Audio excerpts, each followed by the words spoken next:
chậm thôi.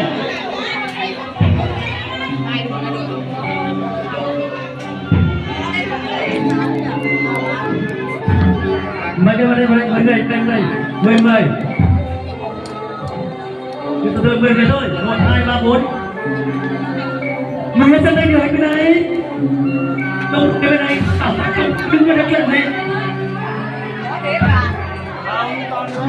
10 người thôi.